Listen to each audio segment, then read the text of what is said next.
The Tennessee Titans would have 2 wins already if they had better coaching. So why are people still defending Brian Callahan? That and more on today's edition of Locked On Titans.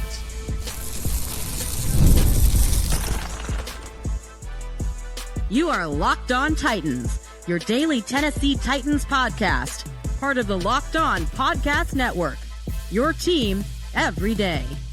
Welcome to the Locked On Titans podcast. I am your host, Tyler Rowland. Titans fans, today's edition of the Locked On Titans podcast is brought to you by FanDuel. Right now, new customers can bet just $5, and if your bet wins, you'll get $300 in bonus bets to use across the app. On today's show, I'm going to tell you why it is ridiculous that there are people still defending Brian Callahan, even if he has not been fired yet. I'm going to tell you why I also think it's ridiculous that people are already placing all of the blame on Cam Ward, and it's often the same exact people. And we'll finish the show with a little bit of positivity and go over 2 big-time bright spots on the defense, including second-year linebacker Cedric Gray. But before we dive in, I do want to thank you for making Locked On Titans your first listen each and every day. Remember, Monday through Friday, Tennessee Titans content all year round, always for free. Make sure that you get subscribed, stay subscribed. It's your team every day. Shout out to my everydayers out there as well. Tuning in Monday through Friday.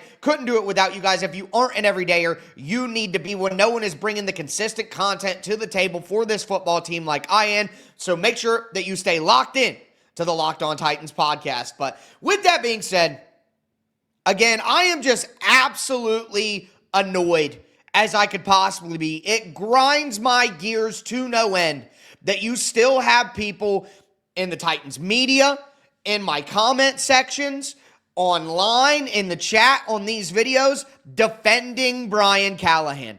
It's asinine. It's disgusting. It's ignorance at its best. There is no other way to explain it other than those sorts of adjectives and characteristics. If you have watched throughout the season, this Tennessee Titans team should be 2-2. The Titans should have won 2 games already this year. Let's just go week by week. Week 1, the Titans force 4 turnovers, 3 on defense. And then Brian Callahan, before halftime, backed up in the shadow of his own goalpost, gets aggressive. The only time that Brian Callahan's been aggressive in his play calling the entire first month of the season. And he does it when you're backed up in the shadow of your own goalpost with a minute left before halftime, and it turns into an immediate touchdown for the Denver Broncos and changes that game. The conservative play calling, not challenging the Elikayo Manor 20-yard completion to give the Titans a first down. Do we forget that already? Is that on the players? Is that a player issue? No, your players forced 4 turnovers for you. Your players made big plays and explosive plays to move the chains.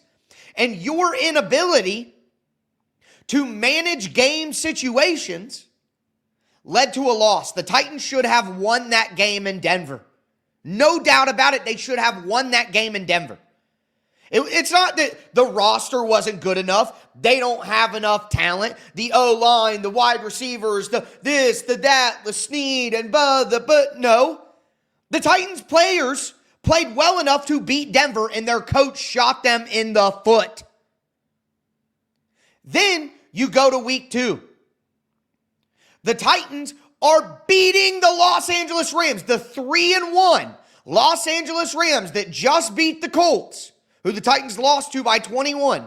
The Titans were beating the Los Angeles Rams 13-10 at halftime. And they should have, or could have, I should say, been up 17-10 at halftime if Brian Callahan, again, right before halftime, doesn't go ultra conservative and not even take shots at the end zone and settles for a field goal. The Titans were beating the Rams at halftime. Don't tell me they could not have won that game. Don't tell me that the roster is too bad to win a football game, to win a single football game. The players are too bad, the O-line, the weapons, the defense.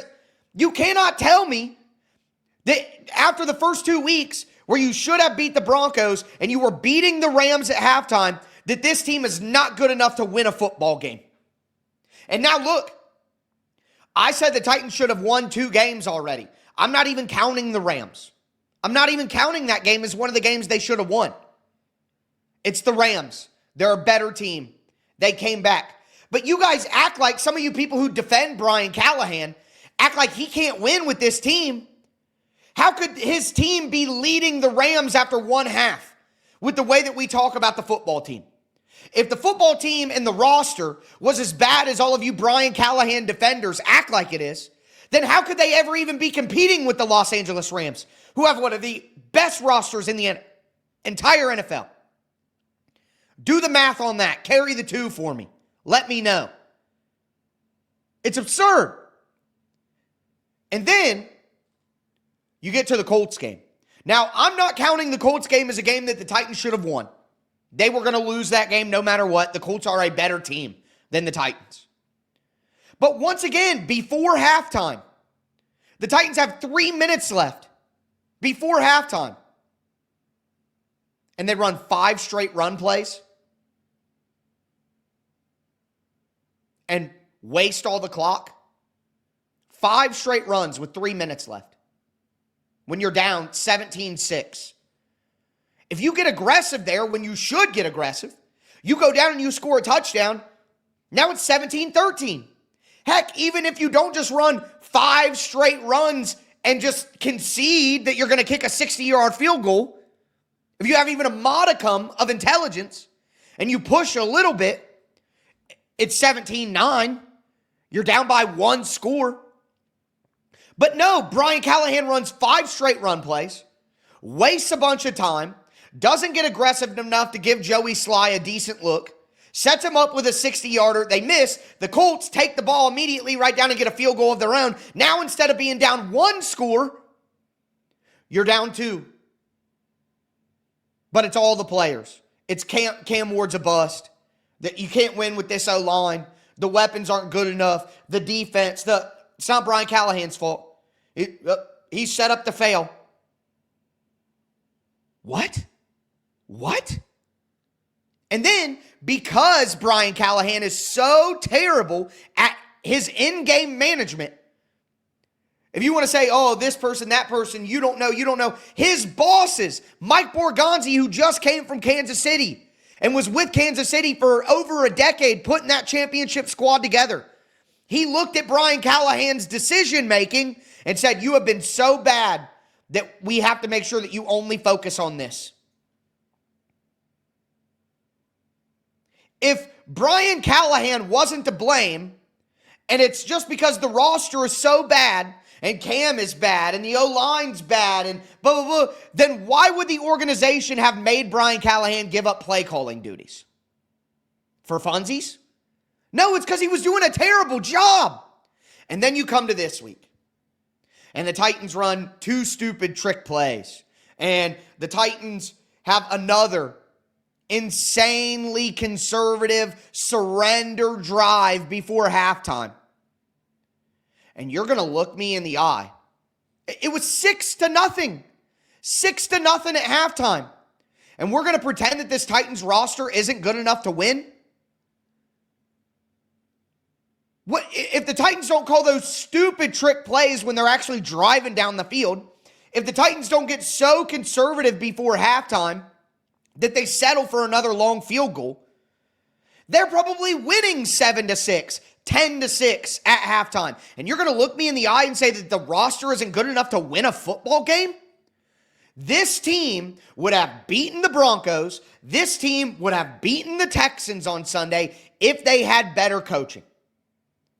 And Brian Callahan may not be fired yet because he's a meat shield for the organization and they want everyone to be mad at him and blame him so that they don't go up the chain.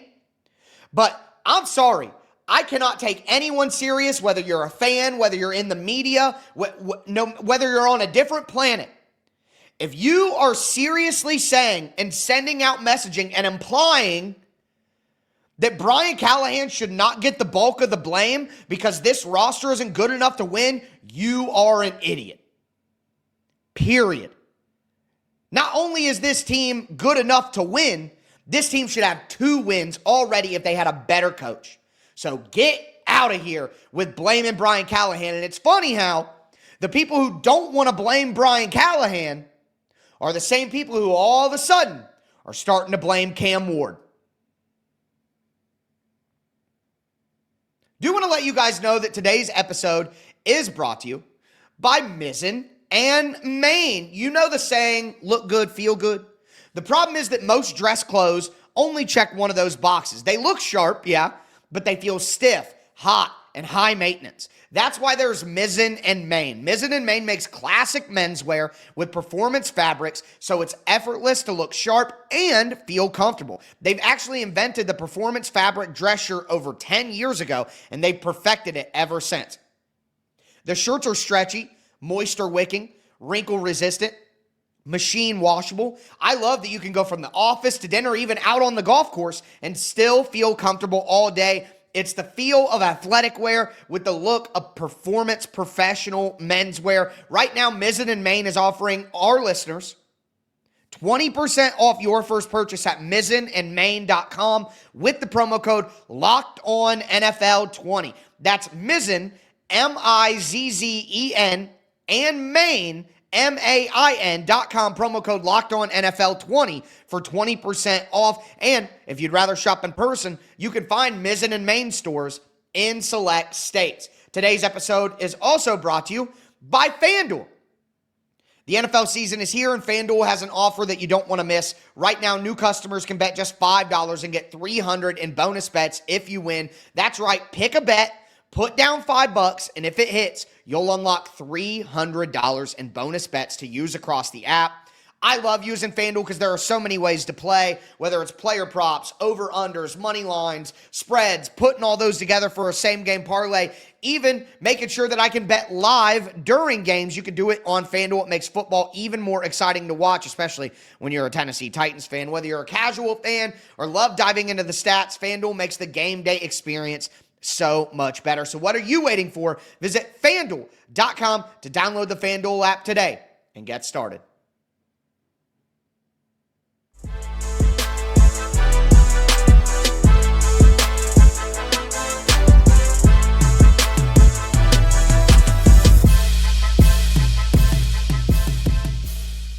Titans fans, let's continue today's edition of Locked On Titans. I dove into the film on Monday morning. Yeah, I watched the game again, all right? And especially went through and watched the offense. And, you know, it's the same people every week, and their motivations are very clear if you understand what's happening and you look at who's getting to talk to who and who's getting the exclusive interviews and blah, blah, blah, blah, blah. You're defending Brian Callahan, and now people are starting to blame Cam Ward. Same people.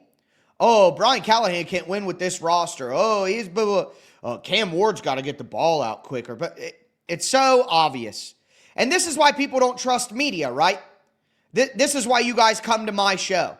Because nowadays in the NFL and in the world, you can see the media's motivations for defending who they defend. And it's pretty clear that it may not be bought and paid for, but there's a give and take in the media where, oh, you defend me and I'll give you this.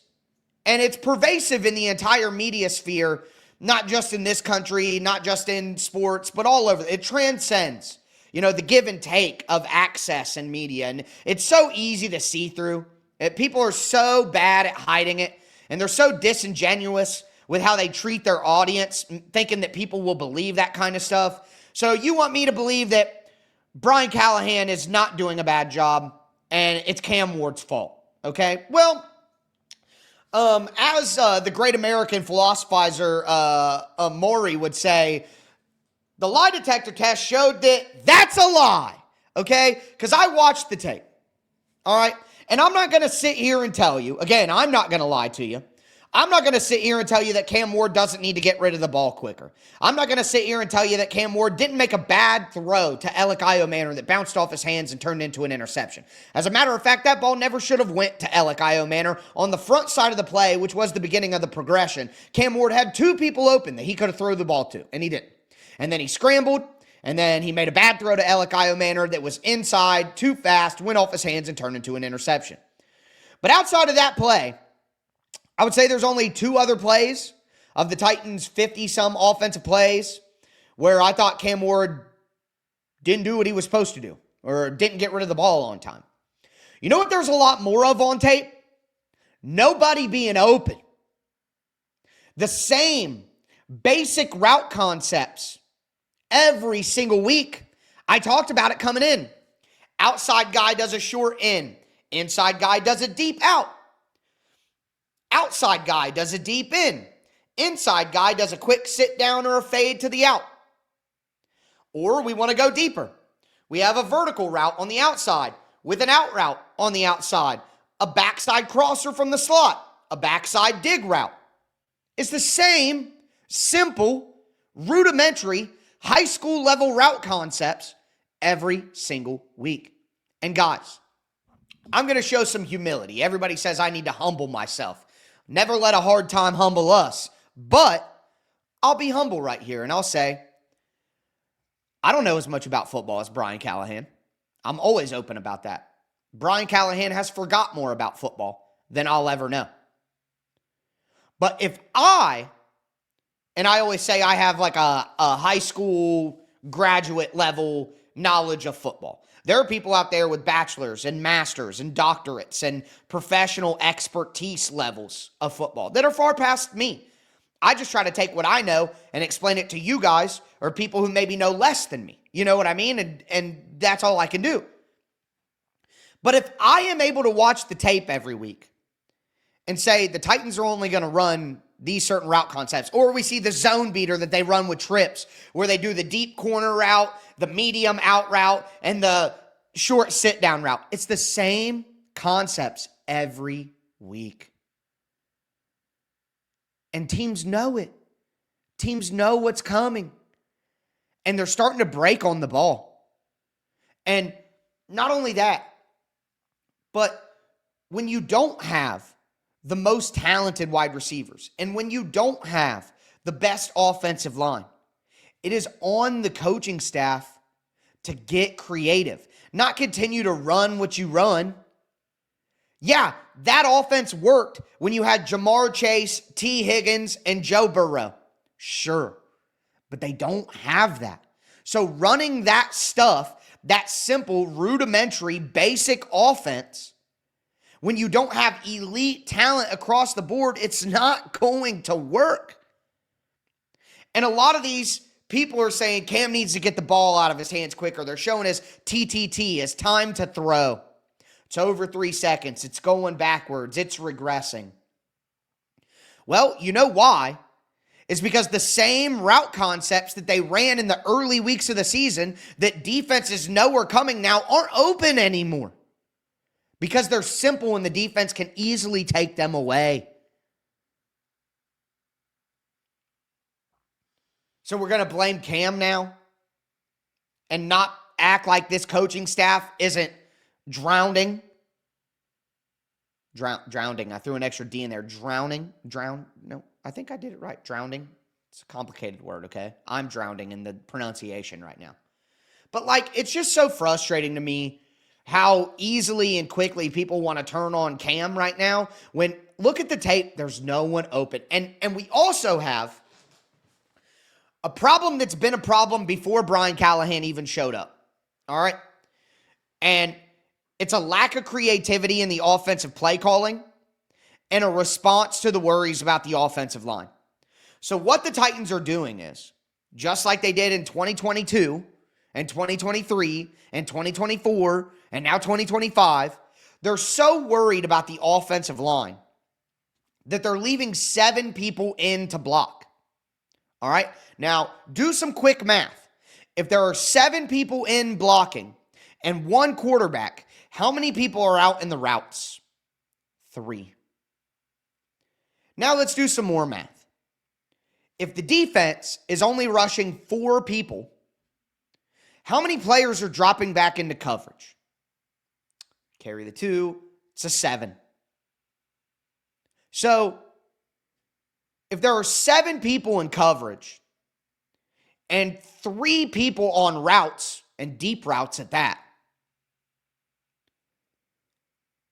How's that going to work? 7-on-3. How's that going to work? And then people go, well, Cam Ward's holding the ball too long. He's got to get rid of it. Well, he's looking at 7 defenders guarding 3 guys. Where do you want him to throw? I put out a quick cut up on Twitter. I'm probably going to dive into it more for a longer film review on the Tic Tac Titans channel. Subscribe over there. We're getting close to 5,000 subscribers over there. But, no one is open. So, you have players who can't beat man coverage in Tyler Lockett, Calvin Ridley.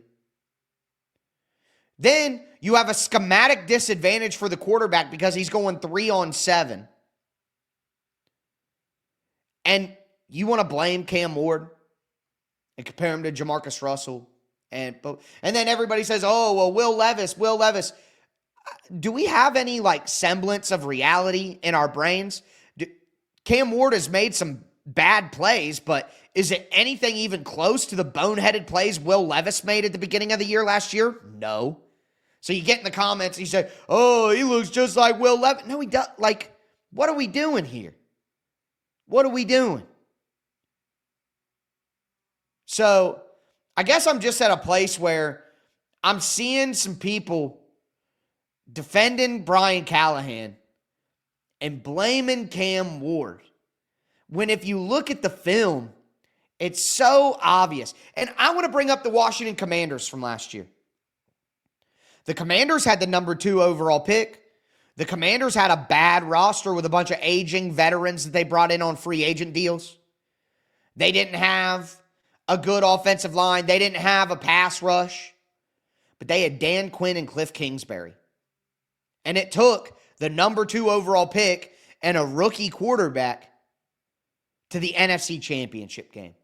Now, I'm not asking for the NFC Championship game. I'm not asking for the Titans to go 11-5. But you guys are telling me that this roster isn't good enough to win a single game. And I'm sorry, it's nonsense. This team should have 2 wins. And it's not Cam Ward's fault. It's the uninspired coaching staff that wants to run a rudimentary, basic offense that they ran in Cincinnati without the Cincinnati offensive talent. So, I'm sorry. I think it's shameful. I think it's disingenuous. And I think it's disgusting and dishonest to an audience to act like Brian Callahan is doing a good job and it's not his fault and it's Cam Ward's fault for not getting the ball out of his hands. Watch the tape. Or watch the game and look at all the bad decisions that Brian Callahan consistently makes and tell me that coaching isn't the biggest problem this team has. Yeah, the roster isn't incredible, but the NFL is about parity. This Titans roster is not significantly worse than the Panthers, than the Dolphins, than the Saints. Again, I just can't take it serious, and I'm glad that at least I'm here to keep it real with you guys. But with that being said, let's end this show on a positive note because there are some great things happening on the defensive side of the ball and 2 players specifically, I'll say, really deserve some love. Do want to let you guys know that today's episode is brought to you by Rougier. What do you get when you have a bald eagle standing on top of a silverback gorilla riding a T-Rex? Confidence, pure confidence. If you're looking for something beyond the usual pill, it's time to meet Rougier Go Long. Guys, you've probably heard of Viagra or Cialis. Maybe you've even tried them. But if you're looking for something beyond the usual pill, it's time to meet Rougier Go Long. This isn't just another ED pill. It's a total game changer for confidence. Go Long combines 2 doctor-trusted medications in one dual-action formula so you can get hard and go the distance. The effects can last up to 36 hours. That's confidence all day, all night, and even into the next day. Ready to level up your confidence in the bedroom? head to Rugiet, that's RUGIET.com. Use the promo code LOCKEDONNFL for 15% off your first order. That's RUGIET.com, promo code LOCKEDONNFL. Make sure to use our code so they know that we sent you.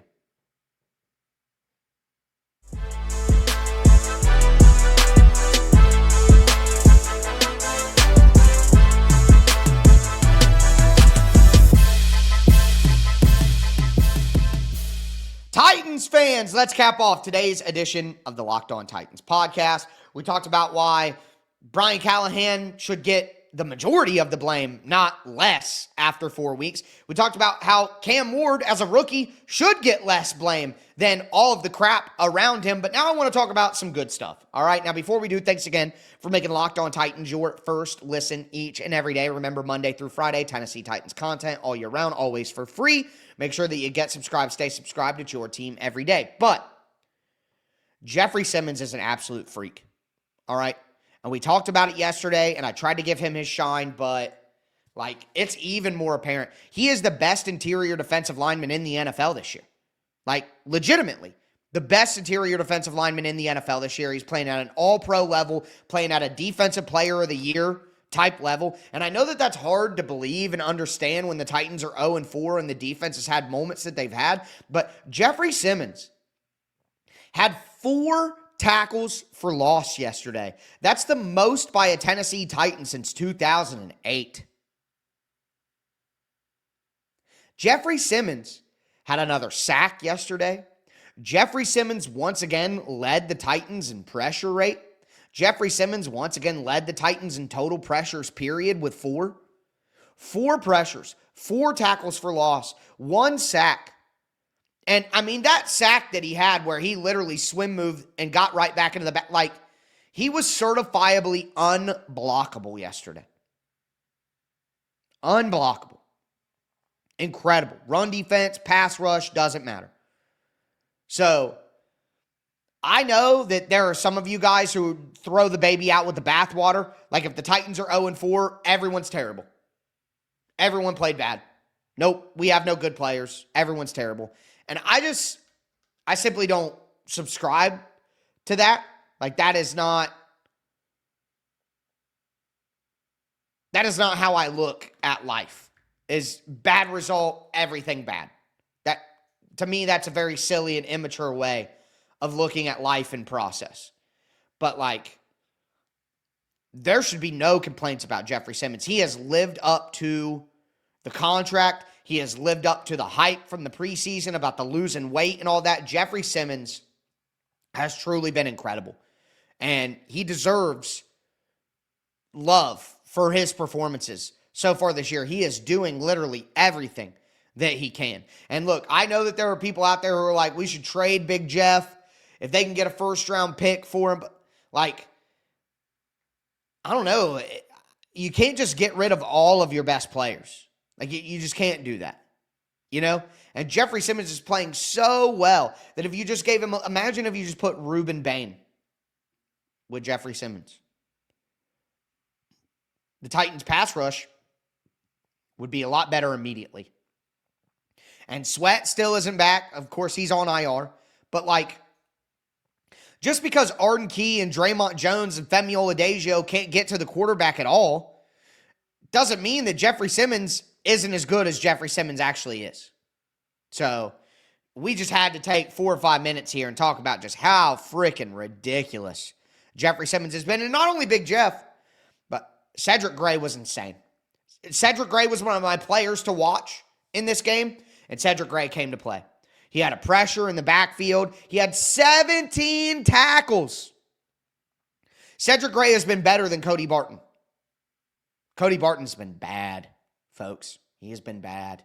And it's sad because I love the arm sleeves and I love his personality and his mic'd up stuff before the season. And I wanted Cody Barton to be awesome. But he's been bad. He has been bad. Been one of the Titans' worst defenders. Can't get off blocks, out of position. It's been bad. But Cedric Gray is flying all over the place. Sideline to sideline, coming up the field, making tackles. A solid tackler, too. He's not missing tackles either. Cedric Gray was great in that game. And that's a great sign for the Titans because at the end of the day, they need good young players to play well and be good.